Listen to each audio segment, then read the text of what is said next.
Hello everyone, I am Tacet, and today I'm going to be going over the new Gems of War Mythic of the Grey King, doing a key opening for it, going over some teams, and just a general overview of it.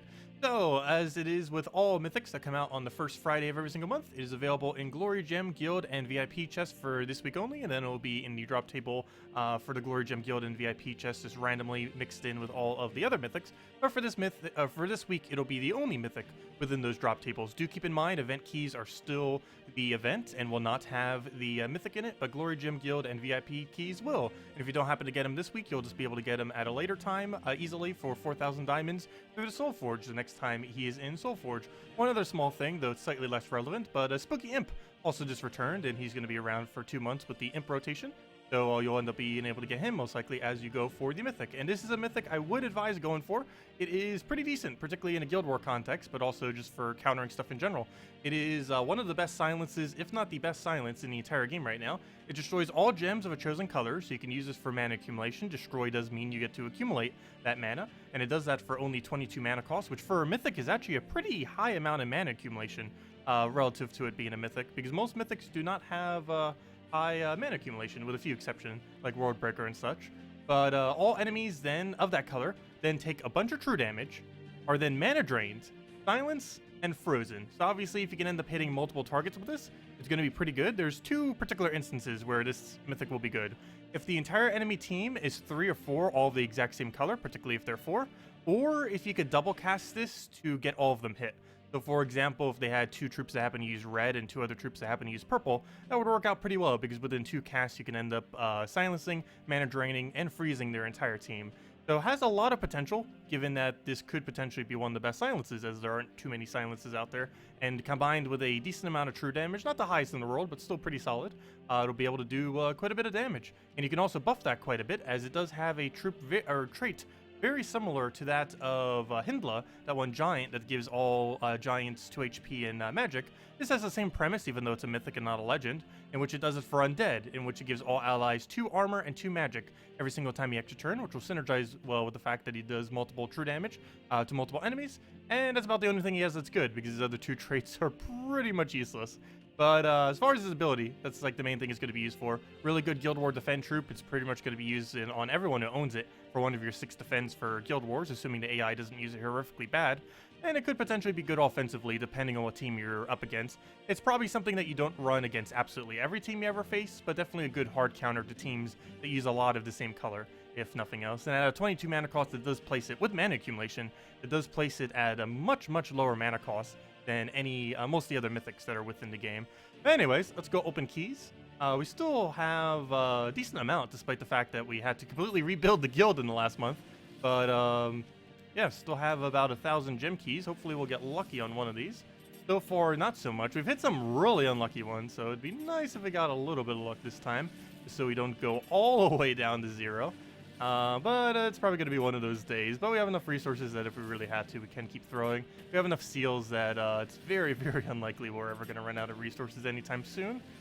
But it's always nice to get a little bit luckier. Of course, the drop rates can be seen if you just go underneath this menu, and we're currently trying for a 0.08% chance to get a, or sorry, not 0.08, that's the Mythic gets. The 0.1, I was going to say, did they lower the percent? But yeah, 0.1% chance of getting a Mythic right here. Hopefully we'll get lucky. The next best key that we could do is maxed out level 6 guild keys. Have a 1.11 or 0.11% chance. And the highest is VIP keys, but they cost around 45 to 50 gems each, and they have a 1% each chance of giving a Mythic. It looks like we're going to burn through all of these. How unfortunate. Nope. Looks like we're going to have to get lucky off of Glory keys. Let's just use the rest of them right there.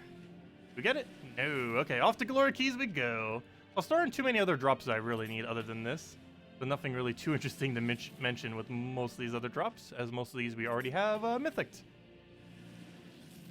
We're getting a lot of King Hive Forges. Wrong King, though. We need the other King. Starflower. Not sure if I had her maxed. There's like a few of them out there that I probably don't have maxed. There's still a comment from like last year I didn't bother getting maxed either, because I've never opened gold keys since then. And I have like one comment from Blighted Lands that I'll need to upgrade eventually with gold keys. We have an absurd gold key stack. Pretty sure most people have an absurd gold key stack. Like all the people that used to save for whenever a new kingdom comes out.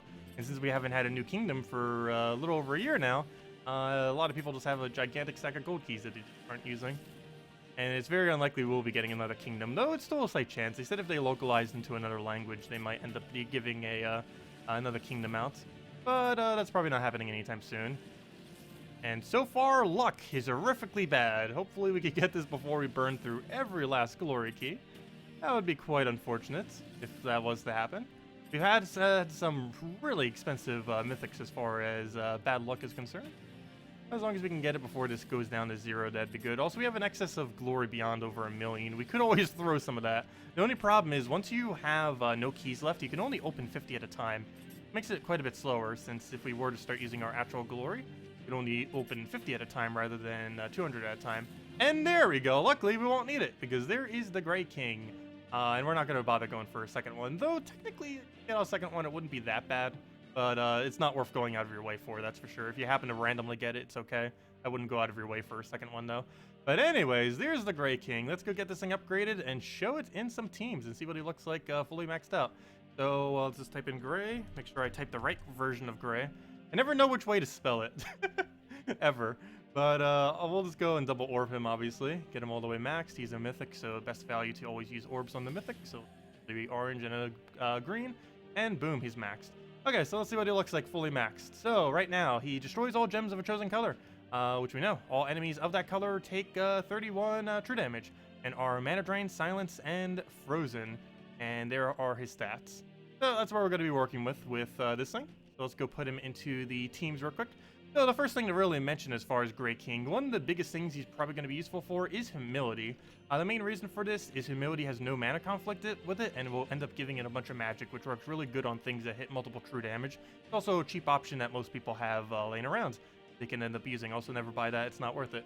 Anyways, let's go show the 3 teams, which you technically just saw, and they'll be in the description below as well. But let's go and actually use them now into our first PvP team here. See if it's actually worth using. I guess so. That doesn't have immune, so we could go purple and then into, like, green or something. Not necessarily the best team to be throwing against. Obviously, we want to be aiming for something that we could double cast to get them all disabled, or something that has 3 to 4 of the same, and that has neither of those two. But we'll still go for it. So, first up, double Humility, Tina and the Grey King. Tina, of course, being another true damage troop that works pretty well with other true damage troops. And as more true damage comes into the game, Tina will become stronger. So will this mythic that just came in, the Grey King. So we'll take our free turn right there, see if we can get all of the yellow going to get Humility rolling, and go from there. So for now, we're going to go try for Sky Red, and we did not get it, nor did we get the Sky Yellow, unfortunate. Gets Convert there. Not much we could use to follow up, so let's go for a bunch of purple. Take our blue. And at this point, I am tempted to go for brown or purple, either or, which will end up disabling him. So I'm not going to go for that section right over there. I will in a second. But what we're going to do is now aim for the purple, because taking that purple isn't really going to benefit us any. Actually, I shouldn't say that. We're going to gain... I lied. Never mind. We are going to do it that way. Because we do actually gain some benefit from extra turn. We gain 2 magic and 2 armor to all undead, which obviously in this case is just himself, but still will end up helping out a decent amount. And now we could go for something like the purple. Let's see, is Skull worth it? Oh, no, because we're entangled right now. And we have Humility. This can magic buff. It does a random skill, and 1/4 chance that it ends up doing magic. We could also do this to create more color of something that we might need. For example, if we know we're going to be targeting, let's say they're purple right now, we could be creating purple with our Humility, creating yellow and purple every single cast. Speaking of that, we are going to do this on purple. I'll get those 2, and as we can see, hey, look, a new counter for life, or not life and death. Yeah, life and death. Yeah, if you've been wondering where you need a life and death counter, go get this mythic. Seems to work out pretty decently. We'll go to this because Orb Weaver does not have immune to silence. It does have immune to mana drain, but it does not have immune to silence. Oh, unless it gets blessed. Haha! Not countered. Okay, well, that's going to be a fail. Normally, you could disable it before it gets going, though, which we did. But the problem is it didn't end up getting the drain. So I guess we still need a stun option, too. Gosh. I think still annoying to deal with, isn't it?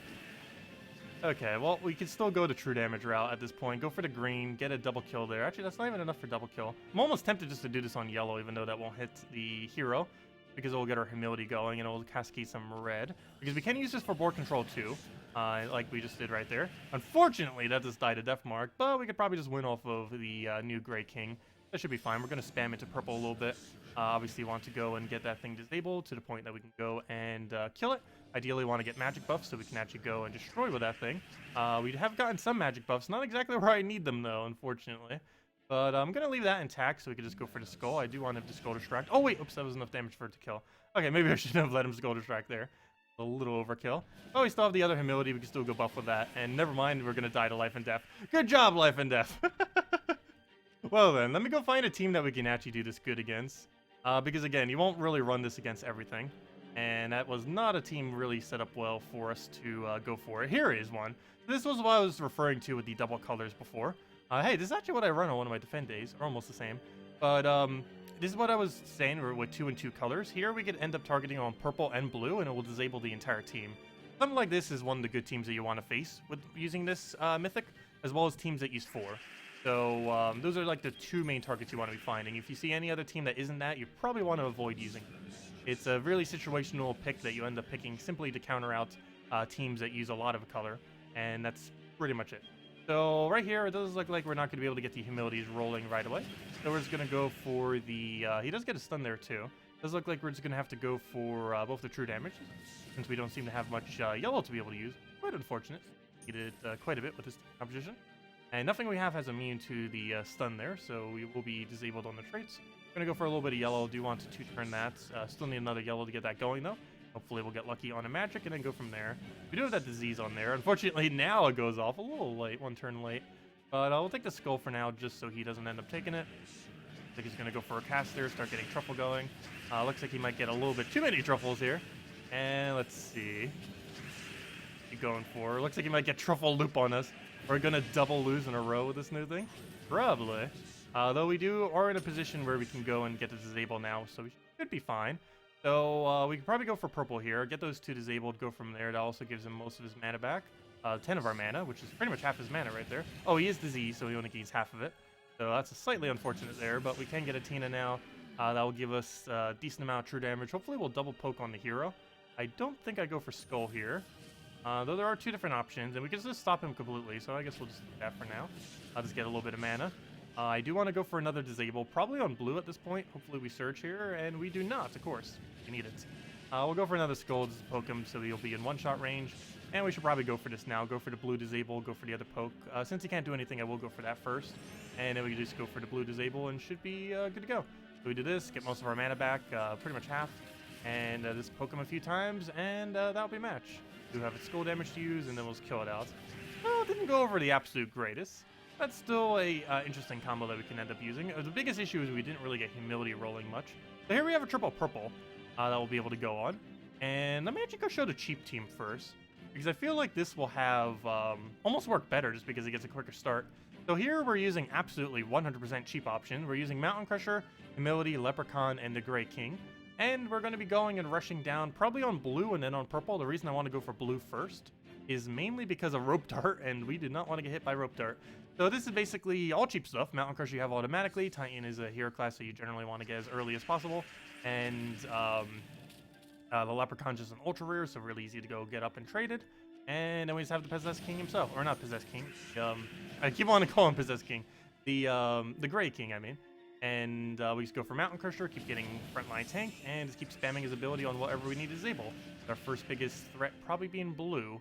So we'll go for blue first, get that disabled, get some of his mana back, get a double silence there, and just go cycle the mana again and just keep doing this over and over again until we win and get all the mana we need. That Glaceon hopefully will miss. We'll go for an explosion here. I don't believe we want another disable yet. The next one will be on purple. I want to try getting a barrier off this cascade, which is why I went for it. And we do end up getting it. Now we can just go on purple and start killing him from there. So we do have humility on this team too, so we can still magic buff. Without 2 of them, you can't keep stacking it though, but we'll still be able to get it nonetheless. But we'll go for the purple there. Of course, we can still target whatever color we need the most or whatever we want to target. At this point, I think I want to go for blue just because it's decently populated. Fortunately, that could give him Rope Dart, but luckily it did end up missing as far as giving it mana. So go take that. Could go for Skull here. That will get the kill. They don't share a color, do they? That's unfortunate. So we can't go for the kill right now with a double kill. Well, let's go do that. Hit any of those 2 colors, which are green and purple. At this point, I guess purple would be the way to go. And then it's dead. So that ends up working out pretty decently. Oddly enough, the cheapest team, sometimes the cheapest stuff is what ends up working out best. And yeah, just a bunch of mana generators spammed into it. And no, we're not fighting life and death. Maybe if it was a different composition that used more of the same color. Here's a team of it with Mountain Crusher, Scurvy, Sea Dog, and the other mana generator. Looks like he's kind of doing a same mana generation spam. I personally prefer Explosion, but he's using a double convert method to feed it a bunch of mana, it looks like. Let's go repick again. Oh, I could have fought the Tina team. That's just... What on earth is that team? That's funny. Like a wall spam into life and death. There's the same team again. Can you give it a different team? There we go. There's a word breaker. Here we go. Now here's the kind of team you'd want to use it for. More so from a defend perspective. But here's a pure team of green. So obviously this is probably one of the main things that this Mythic would be used for, is against any kind of team that is pure color. This is very rare to encounter naturally in PvP. However, you will find this in things like Guild Wars, particularly if you use Guild War defend team, as they're restricted to have to use all of the same color. That's probably where it's one of its biggest locations where it will actually shine is. It, of course, is within the context of Guild Wars. You still don't know exactly if the AI will use it correctly, but hopefully it does. Right here, we can go for the yellow convert. Since we get to get rid of a lot of color, we can simply not target yellow and just get the board set up perfectly. We're constantly spamming our weapon. We just go throw this on whatever we need, which at this point I guess is green, though I'm due on the luck if we have any kind of really good cascade, which at this current moment in time looks like red wouldn't be too bad. I think I go for green still, though, just for hit on him. And it'll give him a little bit of skulls, but that's fine. Nothing really too much, and then we just poke him and he's dead. And yeah, that's how strong it is against something of pure color. Obviously, you won't be fighting too many pure colors with it. But here's another one, so we might as well go show it again. Let's go use the cheaper team against it, see how that pans out. So this is probably the cheapest composition that you can end up making out of it. Ability is basically free just from being in the guild for a little while, just by throwing some seals. Mountain Crusher's free. And then the only thing you have to get other than the Mythic itself is the Leprechaun, which is ultra rare, so pretty easy to obtain. We'll go for that for now. Looks like Humility will get up immediately. We'll probably cast that onto purple right here, or whatever the most populated color he has is. That wicked Mountain Crusher. If he doesn't instantly kill us, gosh, what is that start? Really lucky start on his part. I think we go for a Leprechaun here just because of the sheer amount of green, making it very tempting. We're not within one skull range, though almost in one skull range. Speaking of that, he has Skull Storm. No wonder why we're taking some damage as well. But I kind of want to take a brown, just so we have barrier option. There we could go for Humility and try to get lucky. Well, he is using purple, so we could go for a disabled now. I guess we'll just do that for now. We won't actually die to him casting. So we'll just do that. Also, you might notice on some of these teams, not this particular one, but we were using Necromancer. Necromancer does count as Undead, so it has a little bit of decent synergy with this thing, since obviously it's Undead itself as well. Right here, I am going to target on purple since his entire team is purple, so we can just disabling it. Go for another board clear, hopefully get lucky off the top, and good to go. Create another brown storm, get rid of that skull storm of his. Unfortunately, we did not cascade brown nor an extra turn, but he didn't really do much with his turn, so that's fine. We'll grab our yellow. I could go throw that for the buff, but I think we just go for purple, get our extra turn, get them disabled, and just do one single follow-up, and he'll die instantly. And there's our follow-up. We don't even need to do anything. But yeah, obviously insanely good against pure color. As far as this Mythic, definitely worth considering to get. It's not something you would always use, but it's a great counter for teams that use a lot of the same color, and a great option to set on one of your Guild War defend days, as if you own him, you'll definitely run him on at least one of your 6 defend days. And it's a good option to have if you feel like one of your defend days on Guild Wars is lacking, since you could just put that in and end up just having a good option. I will be probably showing some more teams into the future specifically using him, particularly next Guild Wars, because the main reason I'm not showing any right now is we don't really have much data on him yet, as he's only been out for obviously a couple hours, so we don't really know how the AI functions with him on defend. Hopefully well, but as a little bit of time goes on, we'll kind of know how he kind of acts and how we'll actually specifically use him for Guild War purposes for defense. But anyways, if you have any other questions, feel free to leave in the comment section below. I do advise if you have some spare keys to at least tempt for this Mythic, though I wouldn't go overboard with it, as it's definitely not a must-have, but it's a good utility troop to have nonetheless. Anyways, hope you all have a wonderful weekend. Best of luck with the new faction and the new Mythic. Of course, we will be going over the new faction very soon on stream, and going over that throughout the weekend as we do work towards pure faction, and go from there. Anyways, guys, have a wonderful weekend. Best of luck, and I will catch all of you later. Goodbye, everyone, and thanks for watching.